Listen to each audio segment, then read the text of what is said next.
ustedes que Jesucristo fue una persona también sufrida como nosotros? Fue una persona, hermanos, que en algún momento de su vida estuvo solo, estuvo desamparado. ¿Y qué momento más difícil debe ser, hermanos, que usted vaya a morir y morir de la manera más trágica? Que le digan a ustedes solamente tiene unos momentos de vida. ¿Qué haríamos nosotros? No es lo mismo que tal vez una persona esté pasando por una situación, una enfermedad terminal, a que le digan a usted va a morir. La preparación es totalmente diferente. Pero él estaba ahí solo, angustiado, estaba sufriendo. Porque desde que él dejó el cielo y vino a este mundo, él ya sabía cuál iba a ser su destino. Él sabía que iba a morir, pero no por cualquier muerte. Él sabía, hermanos, que iba a pagar el precio por la humanidad.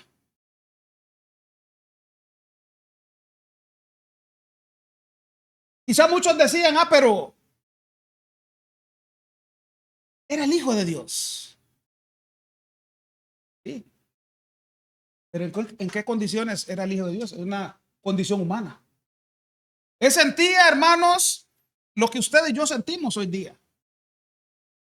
Él sintió tristeza, sintió dolor, sintió el abandono que en ocasiones nosotros también sentimos. Él se desesperó, sufrió, lloró.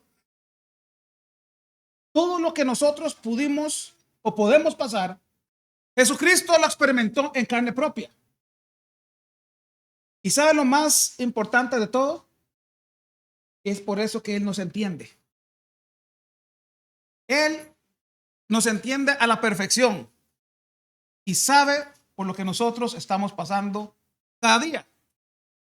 Pero esto no debe ser solamente un aliciente, hermano, sino también nos va a ayudar para que nosotros vayamos un poquito más allá, que veamos más allá en nuestras narices, que podamos nada más, no solamente orar, sino, como les decía ahora, poner en práctica lo que nosotros leemos acá. Y cada acción que Jesucristo vivió está registrada para que nosotros, hermanos, lo pongamos en práctica también.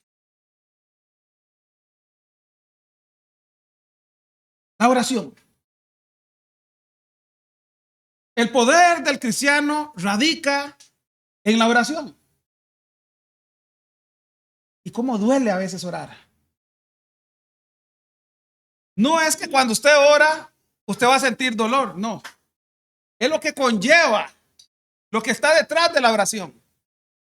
Porque generalmente cuando nosotros oramos es porque le estamos pidiendo algo al Señor. No solamente las cosas buenas, porque es importante, pero también cuando hay aflicción en nuestros corazones. Es ahí cuando duele. La oración se convierte, hermanos, en una especie de bálsamo para el alma de la persona. Es como un alivio que da confianza y también da fuerza. Da fuerza para todo lo que va a venir por delante.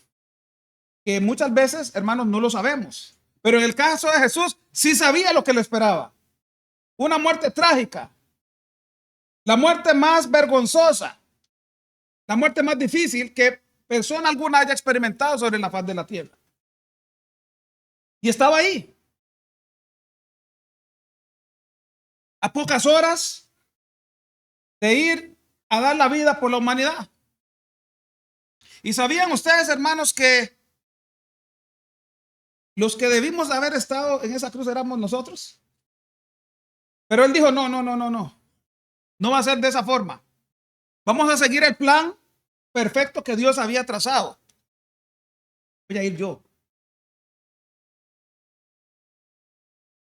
Y voy a experimentar esa muerte tan difícil para que la gente me entienda. Y no solamente que la gente me entienda, sino que la gente me obedezca.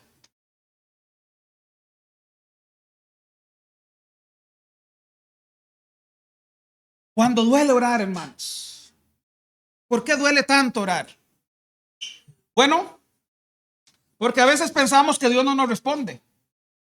A veces pensamos que cuando estamos orando, hermanos, sentimos como que la respuesta no llega inmediatamente. Eso nos lleva al siguiente paso, a mermar en la oración. Porque cuando no vemos respuesta, entonces decimos, ¿para qué vamos a orar? ¿Para qué voy a orar si Dios no me responde? Pero Él está ahí. Él está escuchando. ¿Por qué oramos, hermanos, todos los días? ¿Por qué la iglesia se reúne los días viernes para orar? Es porque tenemos fe y confianza de que la oración que le estamos pidiendo, ya sea por acciones de gracia, ya sea por peticiones, sabemos que en algún momento determinado Dios nos va a escuchar. Por eso no nos cansamos de orar. Es más, debemos de hacerlo con más fervor, con más fe, con más ánimo, con más entusiasmo. Porque la oración del justo puede mucho. ¿Y quién más justo que Cristo Jesús? Es el ejemplo perfecto. Nos dejó una oración modelo que la habíamos estudiado hace aproximadamente 15 días. Pero ahora también nos deja un modelo del por qué la oración duele en el cristiano. Yo quiero que abramos nuestras Biblias allá en el Evangelio según Mateo.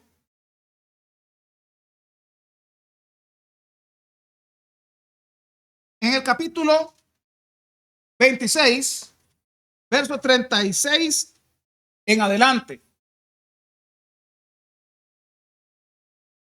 Mateo capítulo 26, verso 36 al 46. Entonces llegó Jesús con ellos a un lugar que se llama Getsemaní. Y dijo a sus discípulos, sentados aquí, entre tanto que voy allí y oro.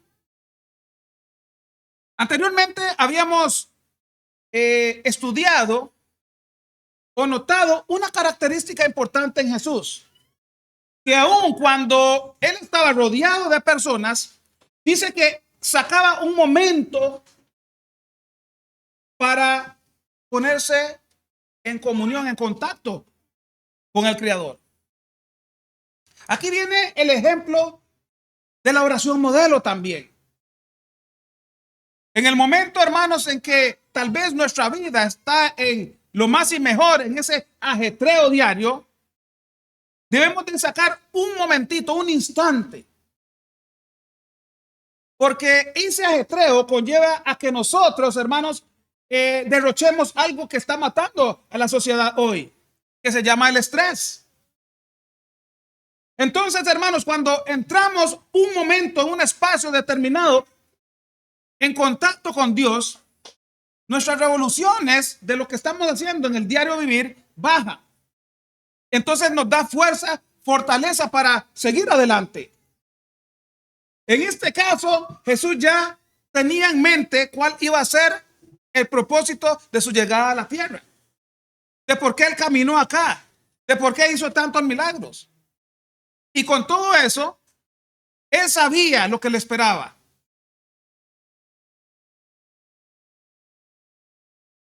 Y tomando a Pedro y a los dos hijos de Zebedeo, comenzó a entristecerse y a angustiarse en gran manera. Cuando nosotros, hermanos, estamos pasando una situación X difícil, esto es prácticamente lo que acontece en nuestra vida. Comenzamos a angustiarnos, a preocuparnos. y sobre todo a entristecernos, porque desde la óptica humana, usted y yo no vamos a encontrar la salida. Entonces Jesús llega y nos dice que la oración va a ser como ese bálsamo. Primero para aliviarnos, confortarnos, darnos, va a ser como ese ungüento, hermanos, especial para calmarnos y tener claridad en las decisiones que vamos a tomar. Y sobre todo en la espera.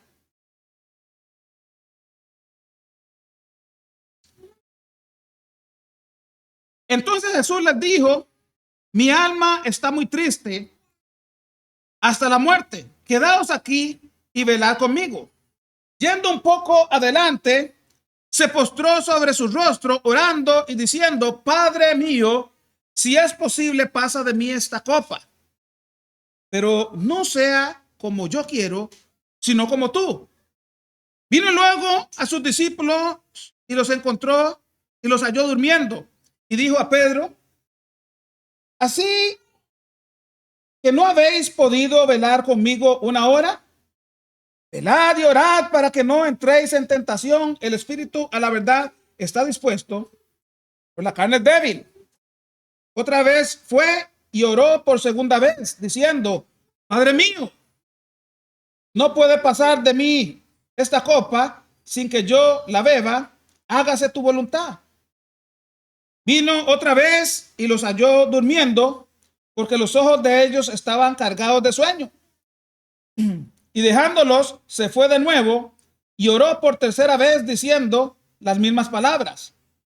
Entonces vino a sus discípulos y les dijo, dormid ya y descansad. He aquí, ha llegado la hora. El Hijo del Hombre es entregado en manos de pecadores.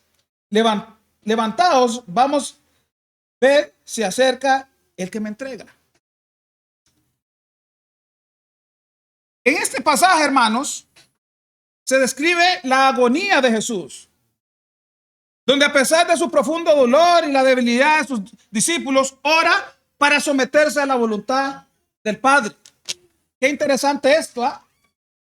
Él sabía, hermanos, lo que le esperaba. Y acá vamos a encontrar 5 aspectos importantes en este pasaje. Vamos a desarrollarlo de tal forma que le podamos sacar el jugo, la esencia. Y sobre todo podemos también tener ese modelo a seguir.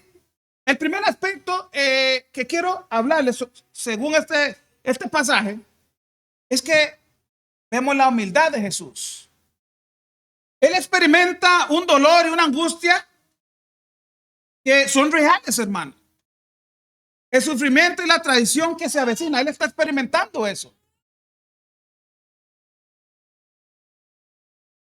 Él, aparte de encontrar el refugio en su Padre Celestial, esperaba que las personas que estaban caminando con él, sus amigos, fueran partícipes también de su dolor y de su angustia. Él esperaba ese apoyo terrenal, de que los 12 iban a estar con él también en ese momento tan trágico. Hermanos, pero no fue así. Y podemos denotar, hermanos, que el sufrimiento de Jesús no se dio con los latigazos que recibió. No se dio por cada clavo que lo traspasó. No se dio por la humillación que recibió ante la gente, sino vino más antes. Cuando uno lo traicionó, el otro lo negó. Y el resto, los demás, o todos los 12, le dieron la espalda. Porque cuando era necesario que estuvieran con él, encontró durmiendo. Hermanos, esa es la situación también en la que ustedes y yo nos podemos ver en algún momento. En algún momento, hermanos, usted se va a encontrar solo, desamparado, triste. Y cuando, como dice por ahí un anuncio de hace muchos años en la televisión, si se encuentra solo, triste, desamparado, dice, llama a voz amiga. Hermanos, muchas veces nos vamos a encontrar, y ojo, si no ya, en esta situación en la que está Jesús. No vamos a tener a nuestros padres ahí, no vamos a tener a nuestros amigos ahí, no vamos a tener al cónyuge ahí. Entonces, ¿qué debo hacer? Debo hacer las mismas acciones que hizo Jesús. Ir a orar solo, jugármela solo. Y es por eso, hermanos, que orar duele cuando uno está solo. Cuando la iglesia no está con uno, duele, hermanos. Pero van a haber momentos que va a pasar de esa forma. Tal vez, hermanos, que estemos postrados en una cama. Tal vez que estemos en un hospital. Hermanos, si lo que necesitamos, tal vez la visita a un hermano y tal vez no llega. La llamada de un hermano y tal vez no llega. Entonces tenemos que sacar fuerzas de flaqueza y llenarnos de ese bálsamo que es la oración para sentirnos fuertes y seguir adelante. Segundo punto, vemos acá la voluntad de Dios. Aunque ora pidiendo que la copa de sufrimiento pase de él, su súplica final es: no se haga como yo quiero, sino como tú. La copa, ¿qué significa ese término ahí? La copa significa la ira de Dios contra el pecado que él estaba a punto de ver al tomar el lugar de la humanidad en la cruz. Buscaba otra vía, pero no era otra vía, era esa es la única forma, la única manera. Por eso le dice: Padre, pasa de mí esta copa. En otras palabras, le está diciendo: Padre, no hay otra forma menos dolorosa, menos cruel. Esa era la manera. Esa era la forma.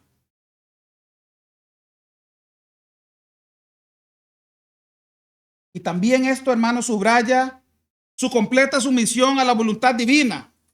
Es el ejemplo perfecto de fe en medio de la adversidad. Cuando nos sentimos, hermanos, cansados y en esta adversidad, en nuestros problemas, hermanos, debemos tener fe, doblar rodillas y que siempre se haga la voluntad del Padre Celestial, no la nuestra. Recordemos, hermanos, que desde el momento en que ustedes y yo decidimos seguir a Cristo, de Cristo somos propiedad.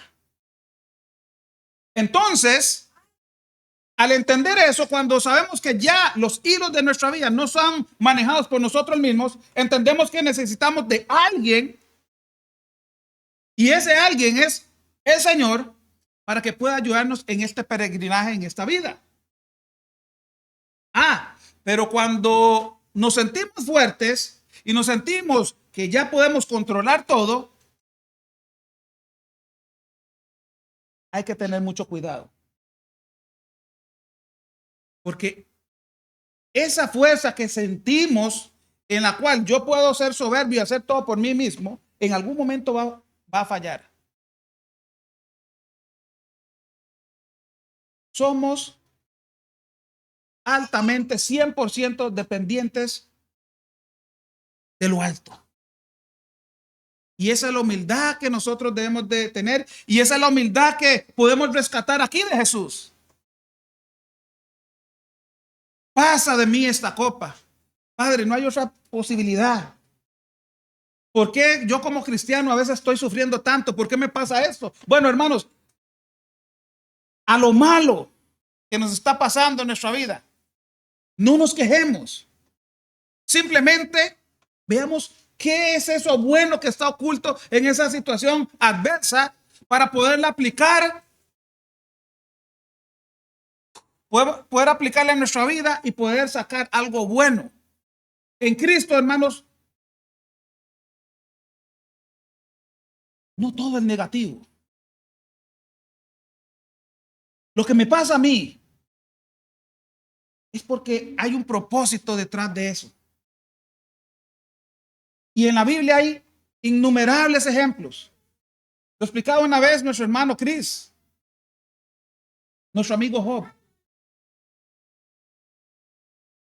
Pero no vamos a hablar de Job ni tomar el ejemplo de Job. Vamos a tomar el ejemplo del más grande, que es Jesucristo.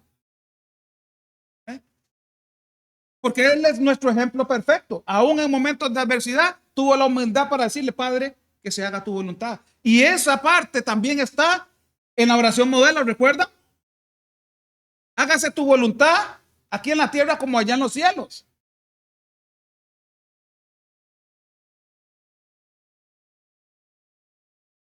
La oración de Jesús es un modelo de perseverancia cuando sus amigos lo dejaron solo.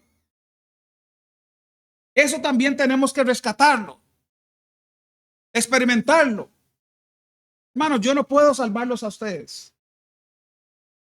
Yo no puedo hacer todo por ustedes, puedo hacer parte. Pero es su responsabilidad también de entender, hermanos, que la oración se va a convertir en un aliado en los momentos más difíciles de nuestras vidas. Por eso hay que hacerlo. Y no los mando a hacerlo, pero usted puede experimentar en su vida. Cuando usted es un hombre de fe, de oración, vienen los embates y usted está fuerte. Pero cuando usted está sin orar y ora de vez en cuando y vienen los embates, te va a agarrar desprevenido. Y va a entrar desánimo. Y va a entrar tal vez tristeza, dolor.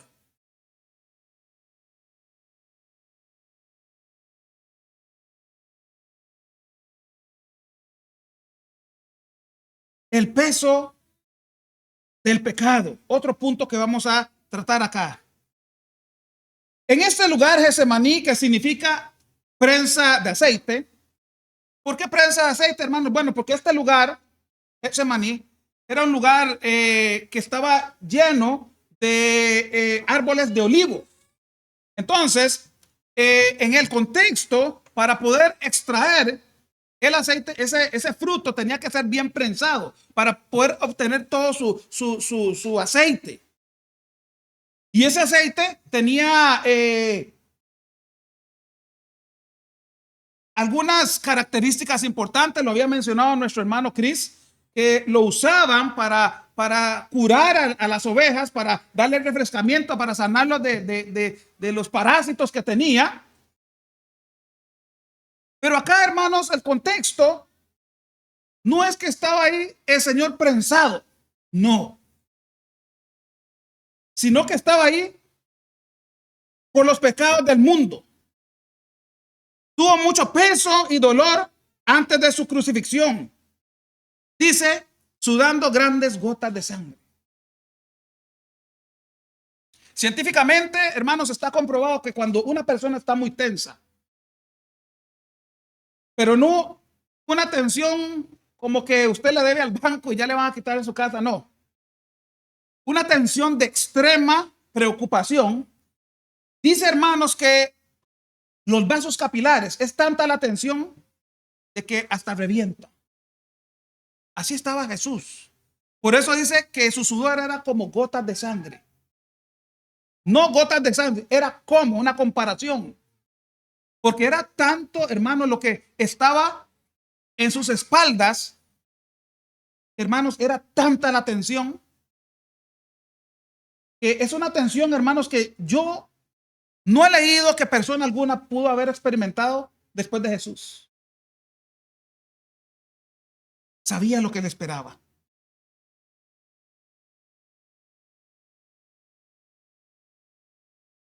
Pero ese sufrimiento, hermanos, irónicamente, se convierte en el comienzo de la salvación de la humanidad. Iba a sufrir, pero irónicamente, hermanos, era el paso que iba a dar para que ahora personas como nosotros estuviésemos acá. Si Jesucristo no hubiera dado ese paso de obediencia de ir a la cruz, posiblemente nosotros no estuviésemos acá. Él, hermanos, experimentó eso y lo hizo por amor. Podemos ver también, hermanos, allá algo que quiero rescatar. allá en el versículo 41. Algo, hermanos, que es importantísimo para el cristiano hoy. Y Jesús lo recalca en ese momento difícil. Dice, velad y orad para que no entréis en tentación. El espíritu a la verdad está dispuesto, pero la carne es débil. Es cierto. ¿Cuántos de nosotros muchas veces estamos dispuestos a orar? Pero siempre pasa algo que nos impide en cumplir con este propósito. Y muchas veces, hermanos, nos dejamos guiar por nuestras propias concupiscencias, que a veces nos ganan en nuestra vida.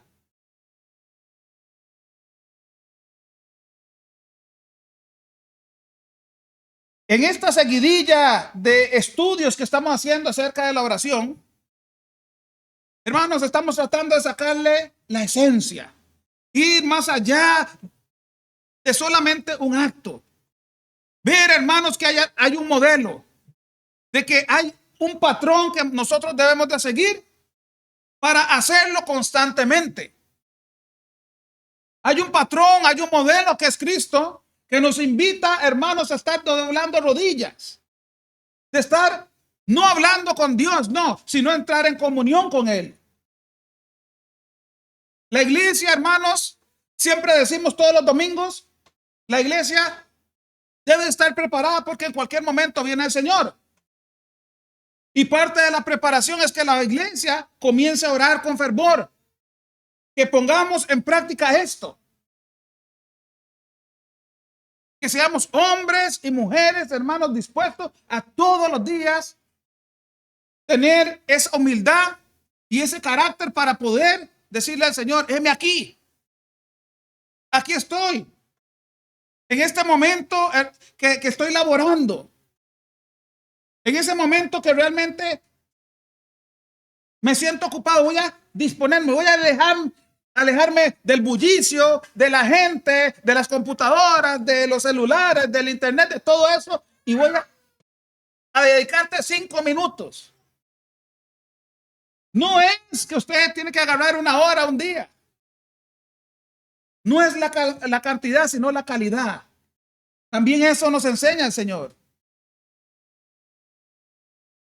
No es de hacer vanas repeticiones, como hacían las personas en los tiempos de Jesús, sino orar por puntos específicos como Él lo ha mostrado.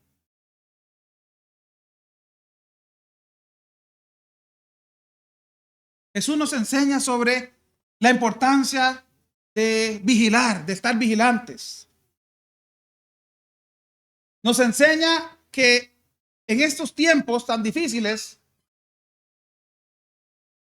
debemos de estar, como dicen, ojo al Cristo.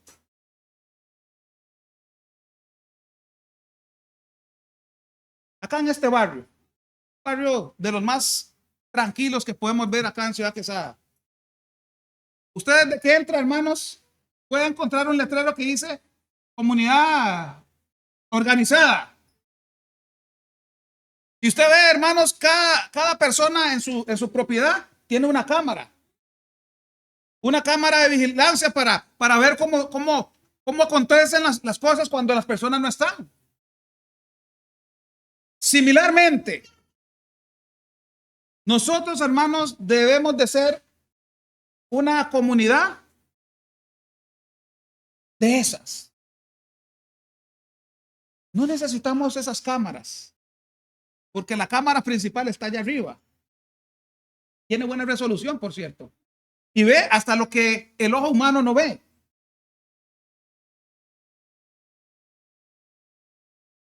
Y seamos vigilantes, porque dice la palabra del Señor que Satanás, el cachudo, el pisuicas, como usted quiere llamarle, dice que anda como león rugiente, viendo que usted y yo cometamos así el más mínimo error para caernos.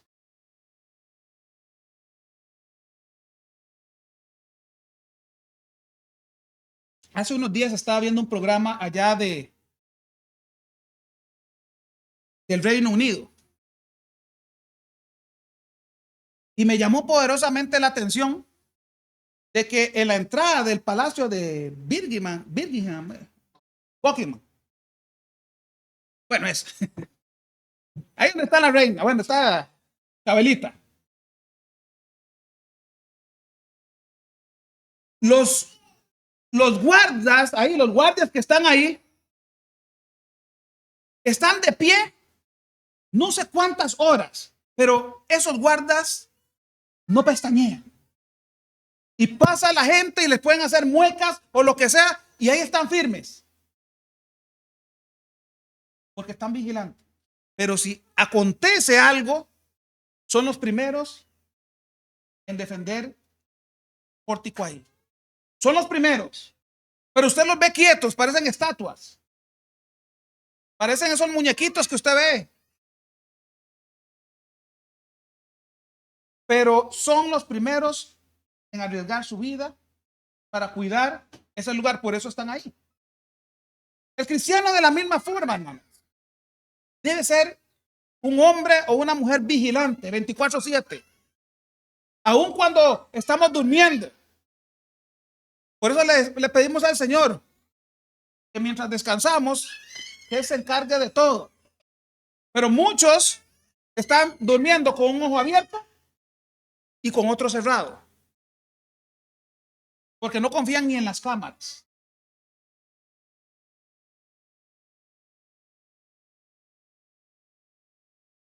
La fidelidad de Jesús, a pesar de su dolor, es un ejemplo para los creyentes. Él es fiel. Él es fiel y nos ayuda a que nosotros seamos fieles con Él también.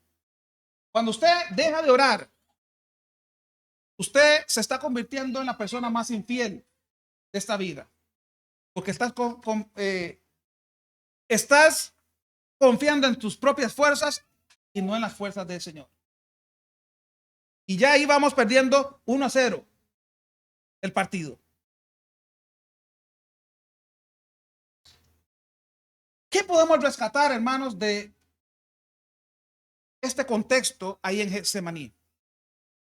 Uno, este pasaje nos ayuda a entender que la vulnerabilidad y sufrimiento humano, la vulnerabilidad y el sufrimiento humano de Jesús.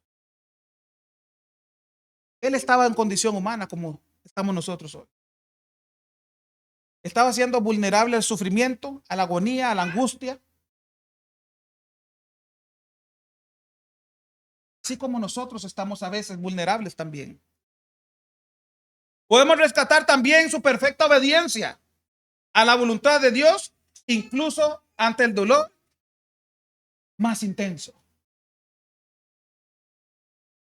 También podemos rescatar el contraste entre la entrega de Jesús y la debilidad de sus discípulos. Mientras él oraba fervientemente, se entregaba en oración para un propósito, ellos estaban tomando la siesta. No estaban siendo vigilantes, estaban durmiendo. Como dice el dicho, camarón que se duerme, se lo lleva a la corriente, hermano. Es muy cierto, muy, pero muy cierto. Y por último, la victoria de la fe sobre el miedo, que lo preparó para enfrentar la traición. Todo lo que hizo Jesús, o lo que estaba experimentando Jesús ahí en Getsemaní, era, hermanos, una preparación previa. Él se estaba fortaleciendo con el poder que venía de lo alto para una traición, para un abandono, para latigazos, para la gente, para la muerte. Era una preparación de las mejores, porque era una preparación espiritual. Hoy, hermanos, ¿cómo nos estamos preparando nosotros? ¿Qué estamos haciendo hoy ¿Será que verdaderamente nuestra oración está doliendo? Si la preparación nuestra duele, quiere decir que ese propósito se está cumpliendo. Pero si no sentimos ningún dolor, hermanos, es que no está surgiendo algún efecto. Cuando oramos, hermanos, debemos de hacerlo con el sentimiento. Debemos de hacerlo con esa devoción, con esa fe, con esa perseverancia. De que cada vez que nosotros nos arrodillamos delante del Padre es por un propósito grande. Y que ese propósito se va a cumplir en el nombre de Jesús. Por eso no desistamos. Puede ser de que usted en estos momentos, es más, completamente puedo estar seguro que todos, de alguna u otra forma, estamos pasando una situación X en nuestra vida espiritual. Todos. Como que eso fuera el requisito para ser cristiano, ¿verdad? Pero es así. Entonces vamos a prepararnos como debe de ser, confiando en el poder de nuestro, entendiendo que Él tiene ahí, nos sustenta, nos cuida, que va a responder con su voluntad y según su tiempo. Sí.